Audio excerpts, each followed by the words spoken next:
I moved out and spent years grinding at my job to have my first apartment. Then my parents insisted I should give it to my sister who still lived with them just because she appreciates the family more. I'm sitting in my apartment right now, the one I worked my butt off to buy, staring at yet another text from my mother about how I don't appreciate anything in life.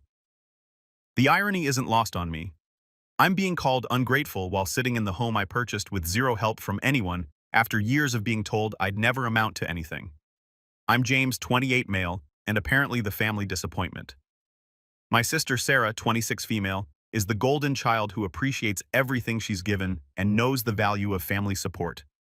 The same family support that mysteriously dried up when it came to me. Let me paint you a picture of my childhood. Sarah and I are only 2 years apart, but you'd think we were raised in different families.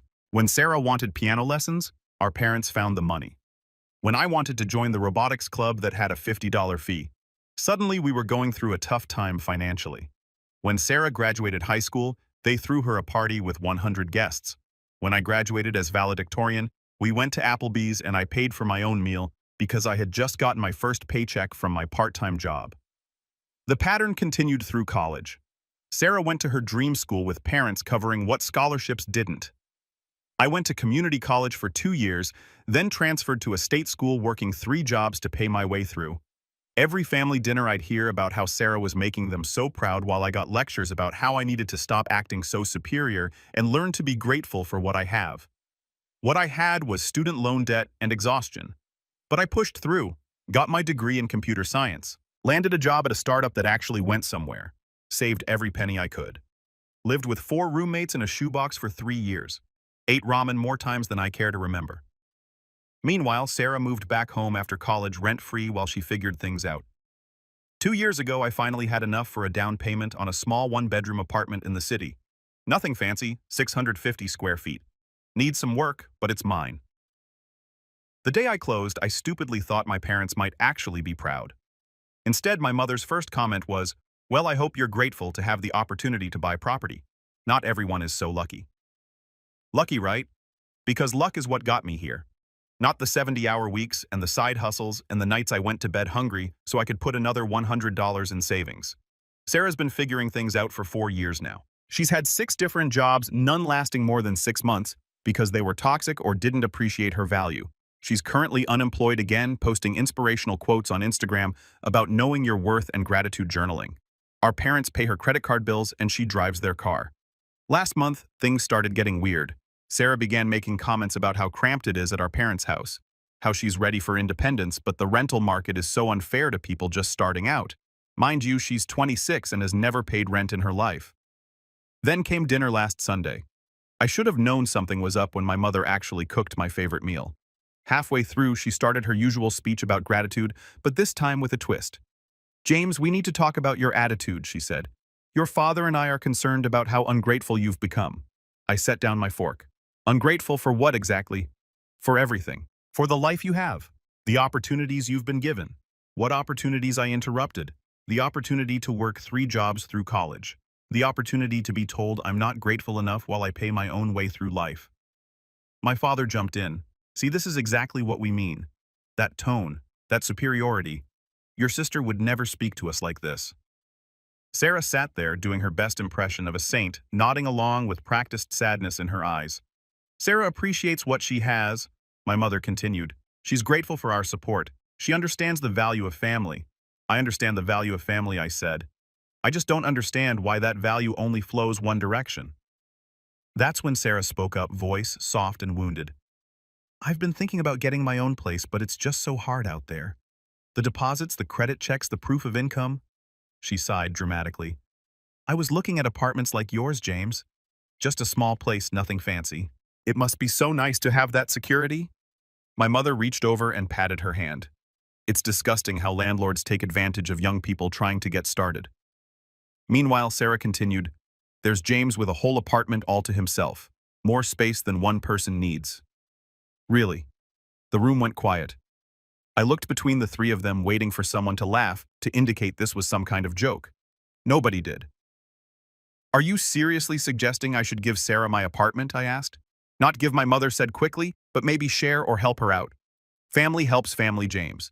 And someone who was truly grateful for what they have would want to help their sister. I stood up. I'm grateful for what I have because I earned it. Every square foot of that apartment represents hours of my life. I worked for it. That's not ingratitude. That's understanding value. You see, my father said to my mother, I told you he'd be selfish about it. I left without finishing dinner. That was 5 days ago. Since then, I've received 47 text messages about how I'm breaking my mother's heart, 3 emails with apartment listings for studio apartments. If I insist on living alone, 12 missed calls from various family members who've been told I'm hoarding resources, and 1 Facebook post from Sarah about how blessed she is to have parents who understand that family means sacrifice. I'm exhausted. I've worked so hard to get where I am, and it's never enough. I'm never grateful enough, never generous enough, never enough, period. And now they want me to prove my gratitude by giving up the one thing I've managed to achieve on my own. I don't know what to do anymore. Am I really the ungrateful son they make me out to be? Should I be doing more to help my sister, or is this as insane as it feels? Update 1. 2 weeks later. Well, things have escalated in ways I didn't think possible. Thank you to everyone who responded to my original post. Your comments helped me realize I'm not crazy, though. My family is certainly trying to make me feel that way. After I posted, I decided to go low contact for a while.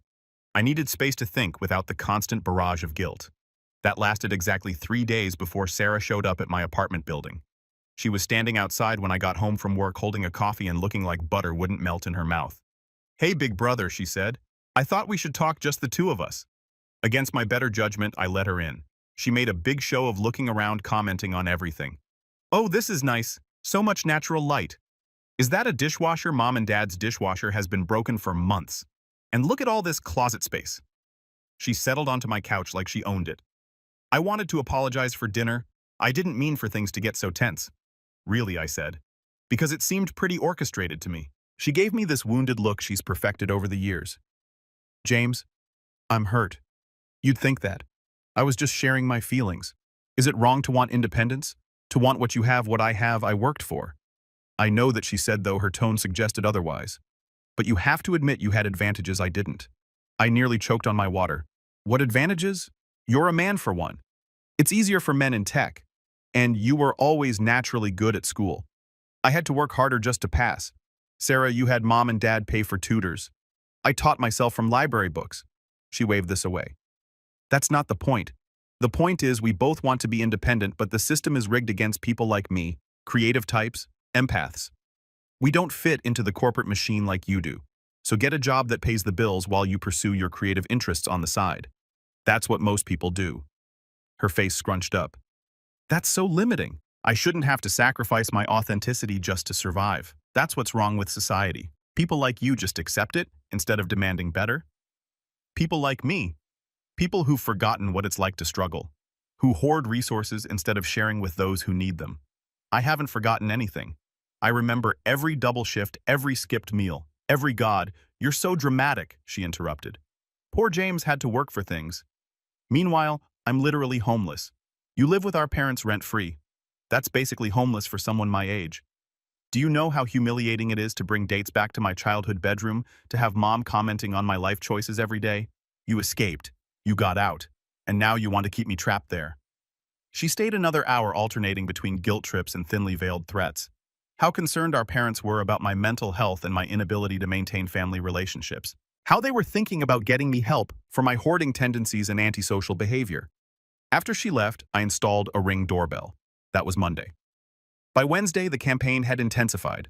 My aunt called to tell me she was praying for my soul. My uncle sent a long email about how he'd let his brother live with him for 6 months when they were young, and it was the best thing he ever did for family unity. My cousin texted asking if it was true I had a whole empty bedroom I was refusing to share. I don't. It's a 1-bedroom apartment. The extra room they're referring to is my 8x10 home office. Thursday, my mother called my employer. Let that sink in. My mother called my boss to discuss her concerns about my mental state and how my family issues might be affecting my work performance. Fortunately, my boss is a decent human being who immediately told her the call was inappropriate and hung up. But the damage was done. Now I have to have a conversation with HR about potential security issues and whether I need to provide emergency contact updates. Friday, I came home to find Sarah had been by. How do I know? Because she left a gift basket outside my door with a note. The basket contained a book on breaking free from scarcity mindset, a gratitude journal essential oils for emotional healing, a coffee mug that says sharing is caring, and a handwritten letter. The letter was 3 pages of pure manipulation. How she's worried about my soul, how holding on to material possessions is blocking my spiritual growth, how she's been manifesting abundance and her spirit guides told her she's meant to live in my apartment. I wish I was making that up.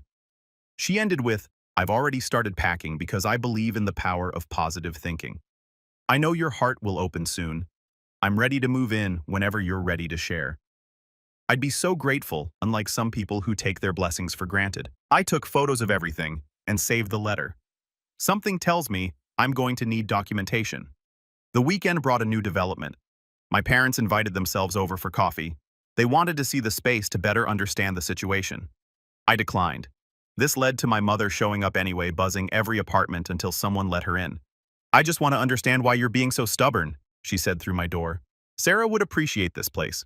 She'd be grateful every single day. She'd probably even invite us over for dinner." I didn't open the door. Eventually, building security escorted her out. I'm now getting daily updates from various family members about Sarah's deteriorating mental health due to her housing insecurity. Apparently, she started a vision board with pictures of my apartment on it. She's told her friends she's moving soon. She's even started declining job interviews because they're too far from where I'll be living. The entitlement is staggering. But what's worse is how my entire family has bought into this narrative where I'm the villain hoarding resources while poor Sarah suffers. Nobody seems to remember that I worked for this, that I sacrificed for this, that this apartment represents years of my life, but sure, I'm the ungrateful one. Update 2. 1 month later. The last month has been a masterclass in family manipulation, and I've been taking notes, literally. I started documenting everything because the gaslighting was getting so intense I was starting to question my own memory. It started with the interventions. Yes, plural. The first one was disguised as a cousin's birthday dinner. I should have known something was up when Sarah RSVP yes to a party. She usually flakes on family events unless they're about her. Halfway through dinner, my aunt stood up with a prepared speech about family values and the importance of generosity. Then, one by one, family members shared how concerned they were about my selfishness. My cousin Michael talked about how he'd shared his Xbox with his brother growing up. My aunt reminisced about how her grandmother housed 12 people during the Depression. My uncle shared a Bible verse about camels and needles.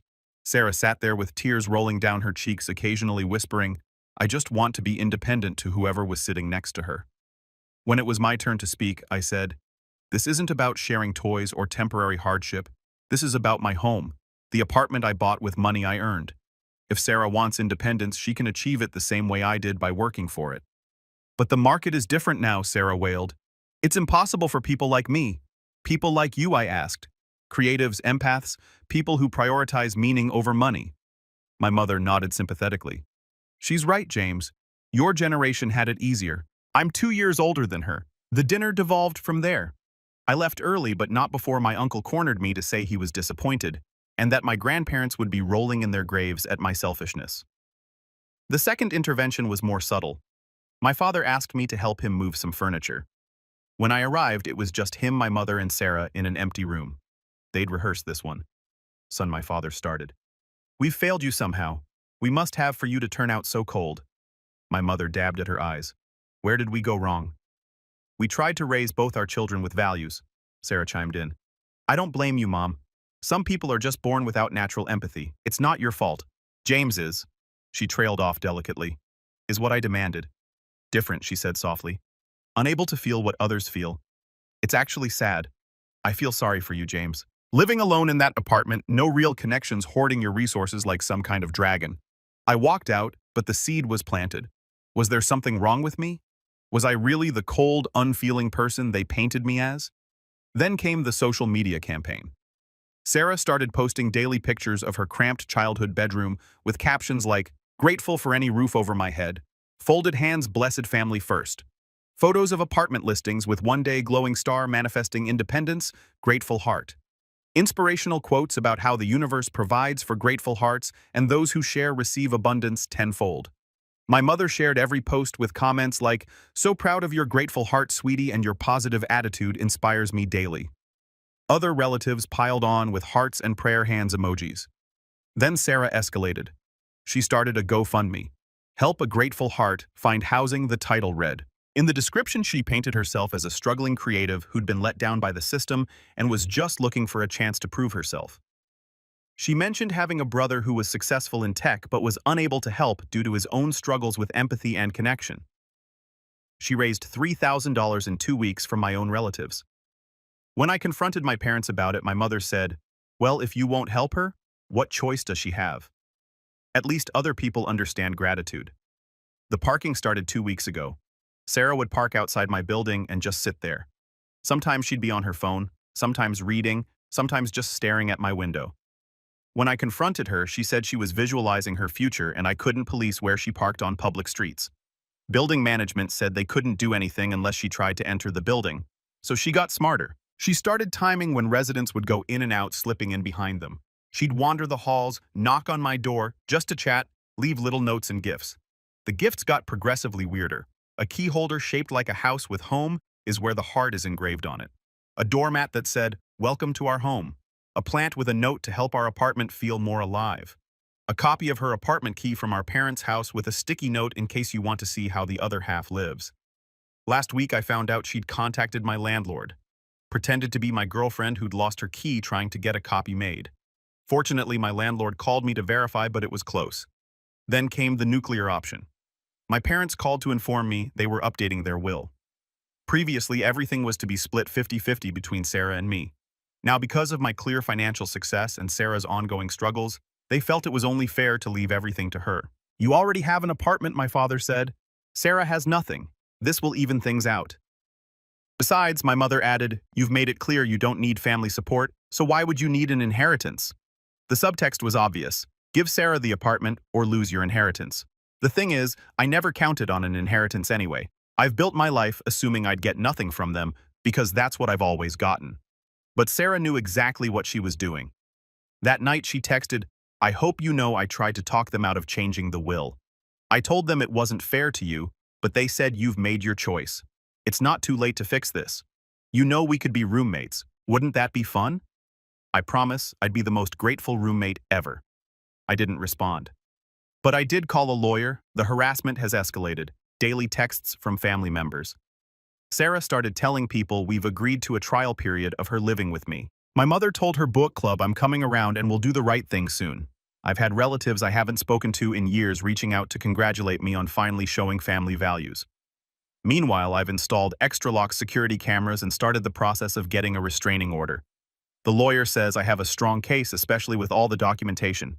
But part of me still wonders, am I the heir? Am I really the ungrateful son they say I am? Or is this what it looks like when you refuse to enable a golden child who's never been told no? I guess I'll find out soon. My mother just texted that they want to have a final family meeting this weekend to resolve this once and for all. The fact that she called it final doesn't feel like a coincidence. Update 3. 3 weeks later, the final family meeting was everything I expected and worse. But something shifted in me between receiving that text and walking into my parents' house. I realized I'd been so focused on defending myself against their accusations of ingratitude that I'd missed the bigger picture. They were never going to see me as anything other than the ungrateful son. So why keep trying? I arrived at the meeting prepared. Legal documents in my briefcase, recording app on my phone, legal in my state, and a clear head. The whole family was there. Aunts, uncles, cousins, even my grandmother who'd flown in from Florida. Sarah had staged the living room like a courtroom with her sitting in my father's recliner like she was holding court. My mother started with tears already in her eyes. "James, we're all here because we love you and we're concerned about the person you've become." "The person I've become," I repeated slowly. "You mean employed, independent, self-sufficient, cold?" My grandmother interjected. "You've become cold, James. Where's the sweet boy who used to share his Halloween candy with his sister? He grew up and realized his sister was taking all the good pieces and leaving him with the Smarties," I said. Sarah gasped. "I can't believe you're still holding on to childhood resentments." "I'm not. I'm pointing out a pattern that started with Halloween candy and apparently ends with real estate." My father stood up. "Enough, James. This is simple. Your sister needs help. You have the means to help her. The fact that you refuse shows us who you really are. And who is that? Someone who values money over family. Someone who hoards resources while his sister struggles. Someone who worked 70-hour weeks while Sarah posted inspirational quotes on Instagram, I interrupted. Someone who paid his own way through school while Sarah got a free ride. Someone who bought his own place while Sarah refused every job that didn't align with her values. My aunt clutched her pearls. Listen to yourself. So bitter. So ungrateful. That's when I laughed. Actually laughed. You know what? You're right. I am ungrateful. I'm ungrateful for parents who see my success as something to be redistributed rather than celebrated. I'm ungrateful for a sister who views my hard work as her safety net. I'm ungrateful for a family that calls me selfish for keeping what I earned. The room went silent. But mostly I continued, I'm ungrateful for years of being told I'm not enough. Not grateful enough. Not generous enough. Not family-oriented enough. So let me make this crystal clear. I will never ever give Sarah my apartment. Not as a gift, not as a loan, not as a shared space. Never. Sarah burst into tears. I knew it. I told you all he hated me. He's always hated me. I don't hate you, Sarah. I nothing you. You're just another entitled person who thinks the world owes her something. The only difference is we share DNA. My mother stood up shaking. If you walk out that door without agreeing to help your sister, you're no longer welcome in this family. I pulled out the folder from my briefcase. I figured you'd say that, so I came prepared. I handed out copies to everyone. This is a cease and desist letter from my attorney. Sarah is to stop coming to my building, stop contacting my employer, stop spreading false information about me on social media, and stop attempting to access my apartment. Any violation will result in a restraining order and potential legal action. The room erupted. Accusations flew. How could I involve lawyers in a family matter? How could I be so cruel, so unfeeling, so ungrateful? Sarah snatched the letter, read it, and her face went pale. You're serious? You're actually choosing your apartment over your family. No, I corrected. I'm choosing my self-respect over your entitlement. There's a difference. I stood to leave. My father blocked the door. You're making a mistake, son. Family is forever. That apartment is just stuff. That stuff represents years of my life. Hours worked, meals skipped, sacrifices made.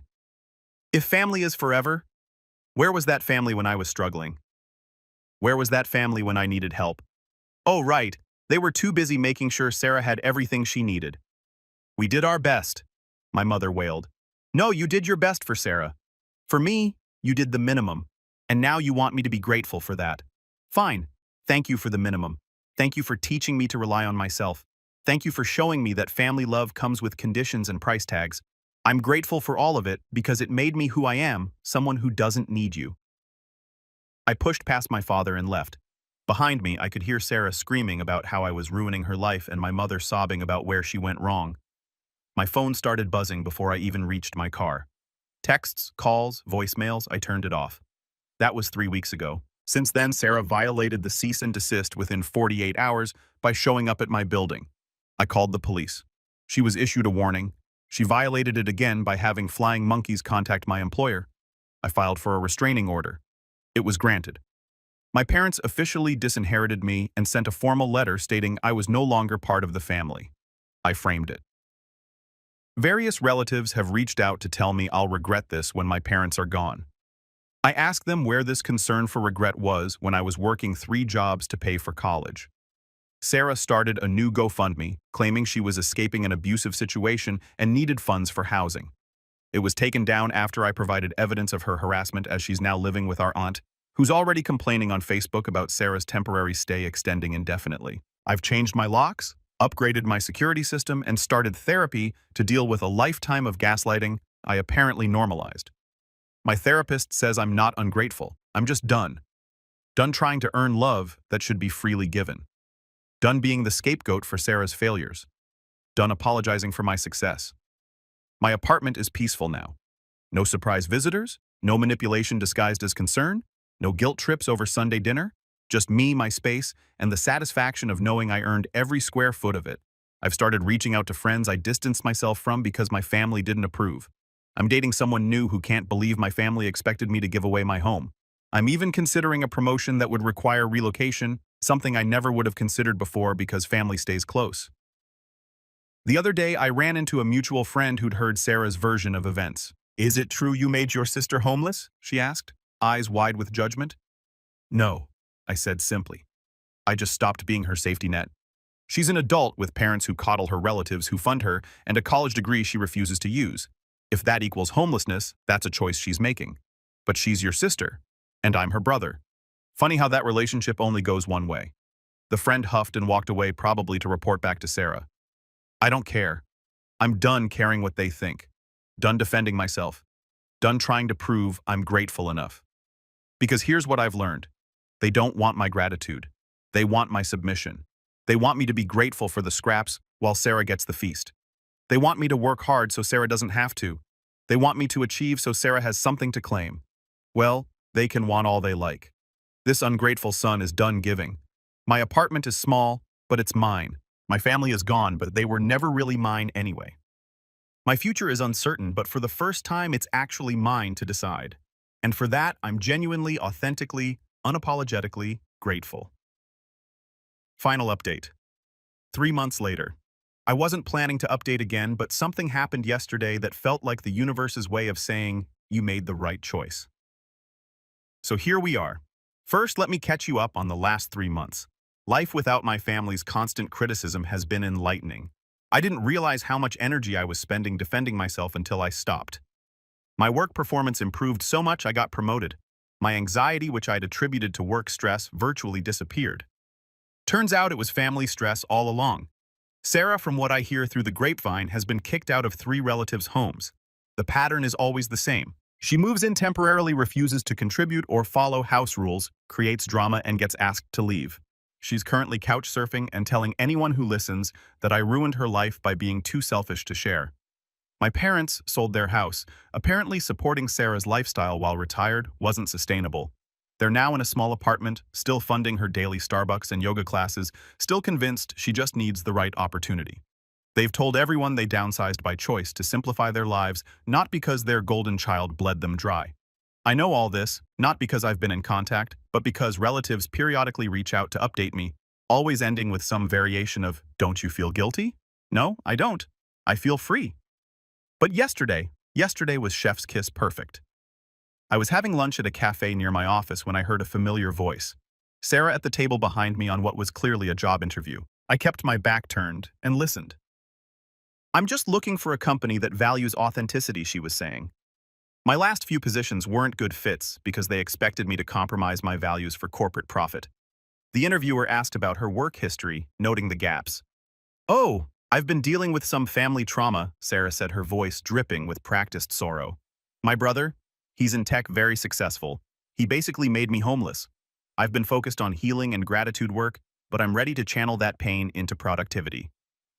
The interviewer made non-committal sounds and asked about her skills. "I bring emotional intelligence, creativity, and gratitude to everything I do. I believe in manifesting success through positive energy rather than toxic hustle culture." That's interesting. But what about practical skills? The posting mentioned Excel proficiency, project management experience. Oh, I don't believe in limiting myself with labels like proficient or experienced. I'm a quick learner when I'm passionate about something. The interview didn't last much longer. After the interviewer left, I heard Sarah on the phone, presumably with our mother. Another toxic interviewer. They were so focused on experience and skills. "I know, Mom. I'm too authentic for these corporate drones. No, I can't take a minimum wage job. That would be going backwards. The universe has bigger plans for me." Then she said something that made me glad I was recording on my phone. "Habit now. Maybe I should try again with James. He seemed close to breaking at the family meeting. If I just show up enough times, he'll have to let me in. Possession is 9/10 of the law, right? Once I'm in there, it'll be harder to get me out." I paid my check and left before she could spot me. But I sent the recording to my lawyer just in case. Last night I had dinner with my girlfriend Rebecca, who's been incredibly patient with this whole saga. She asked me something no one in my family ever did. "Are you happy I thought about it?" My apartment, small as it is my sanctuary. My job, demanding as it is rewarding. My relationship, new as it is healthy. My bank account, modest as it is growing. My life, imperfect as it is mine. "Yeah," I said. "I really am." "Then you did the right thing," she said simply. This morning I woke up to a text from an unknown number. It was a cousin I haven't heard from in years.